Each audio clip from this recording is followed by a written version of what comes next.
Hello guys, good morning. এতিয়া মই বেংগলোৰৰ Lalbagh garden হয় এখন মই আহিছো আপোনালোকক মই দেখুৱাম এটো এটা ষ্টোন আছে এটো উঠিব পাৰি ওপৰত এটা মন্দিৰ আছে কিন্তু খুব ৰ'দ মই নাযাওঁ হেতুলে মই আপোনালোকক দূৰৰ পৰাই মই এটো দেখাম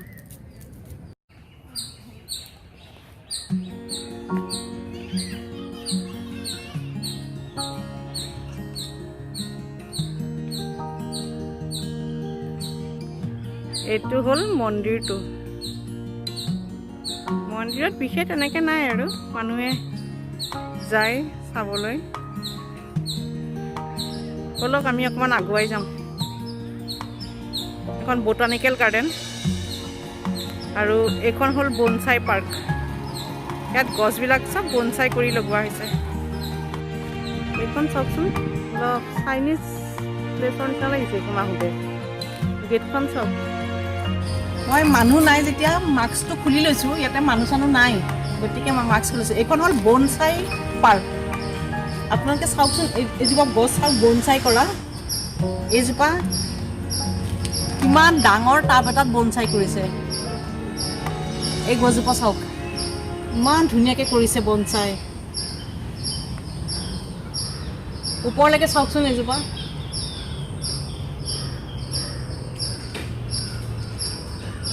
ইমান ধুনীয়া গছ কেনেকৈ গাগছডাল কেনেকৈ পাত খাই গৈছে চাওকচোন ইমান ভাল লাগিছে এটা কি গছ বাৰু আপোনালোকে চিনি পাইছেনে পাতটো মই কিন্তু একো গছেই চিনি নাপাওঁ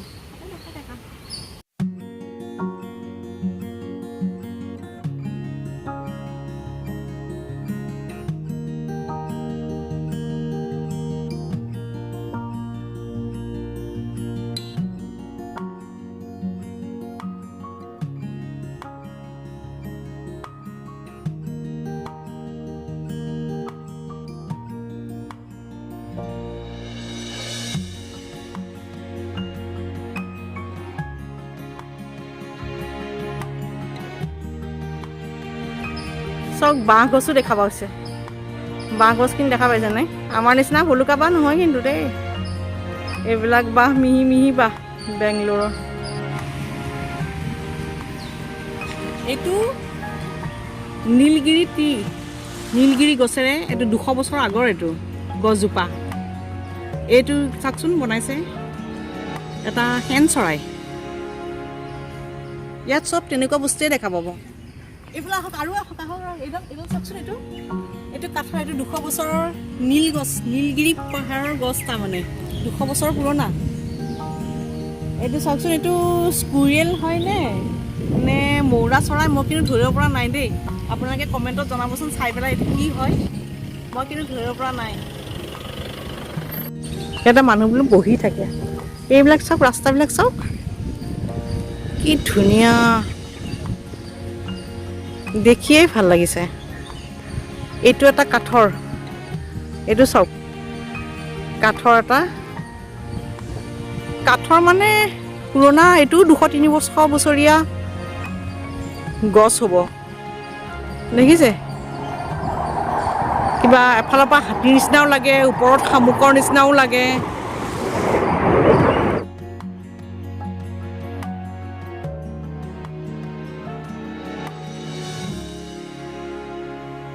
এইটো নীলগিৰি গছৰ 200 বছৰ পুৰণি লোটাছ বুদ্ধা ইয়াত লিখা আছে লোটাছ বুদ্ধা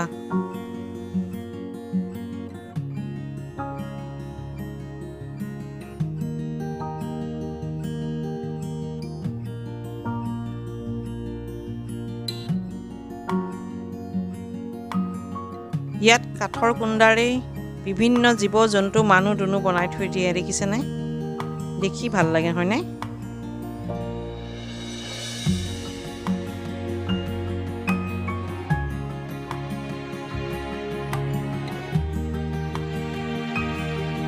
তো চাওকচোন নীলগিৰি গছৰ কাঠৰ কুণ্ডা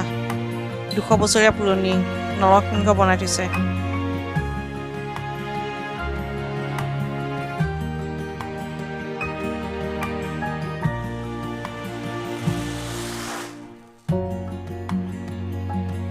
এইটো চাওক লালবাগৰ গ্লাছ হাউচ ইয়াতে গ্ৰীণ হাউচ এফেক্ট দি আপোনাৰ গছ চছবিলাক গ্ৰ' হয় আমি তালৈ যাওঁ ব'লক আহক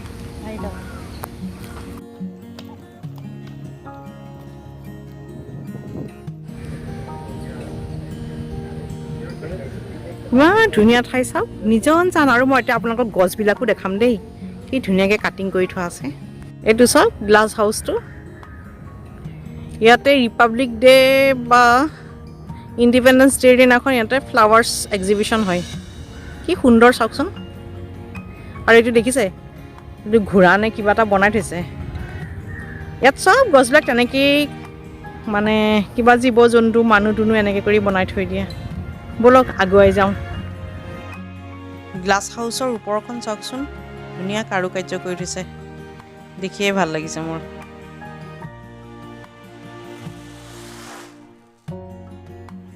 গ্লাছ হাউচৰ ৰাতিৰ ভিউটো দেখুৱাবলৈ মোৰ পুৰণা এলবামৰ পৰা দুখন ফটো আপলোড কৰি দিছোঁ আৰু দুখন ফটো দিছোঁ ফ্লাৱাৰ্ছ এক্সিবিশ্যনৰ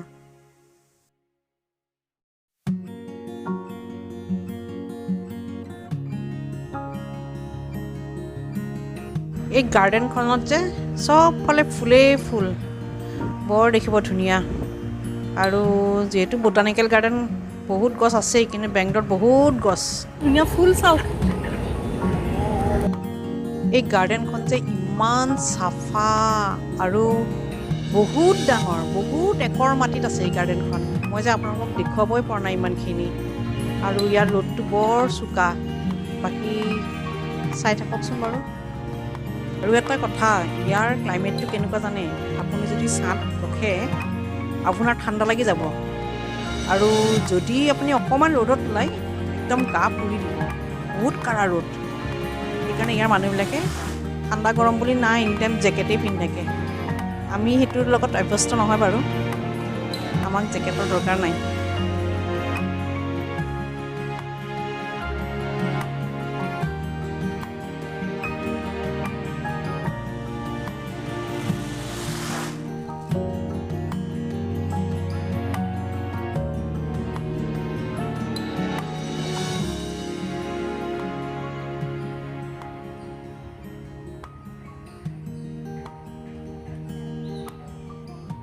HMT কোম্পানীৰ পৰা এটা ঘড়ী মাটিত লগাই দিছে মই ষ্টিল ফটো ল'লোঁ মই সেইকাৰণে পুৰণা ফটো এখনো আপলোড কৰি দিলোঁ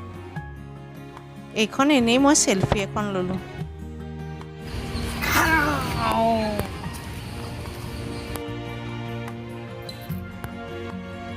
ৰ'দটো বৰ চোকা সেইকাৰণে খুব পিয়াহ লাগিছিলে নাৰিকলৰ পানী খালোঁ তাত নীৰ বুলি লিখা আছে নীৰ মানে পানী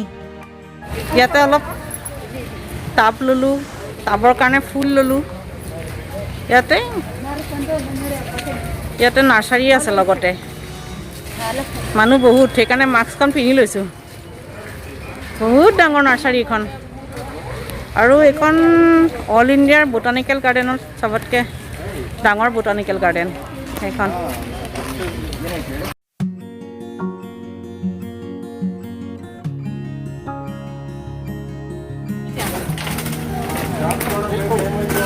ঘৰৰ কাৰণে ল'লোঁ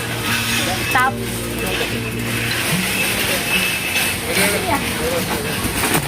এতিয়া আৰু ঘৰলৈ যাওঁ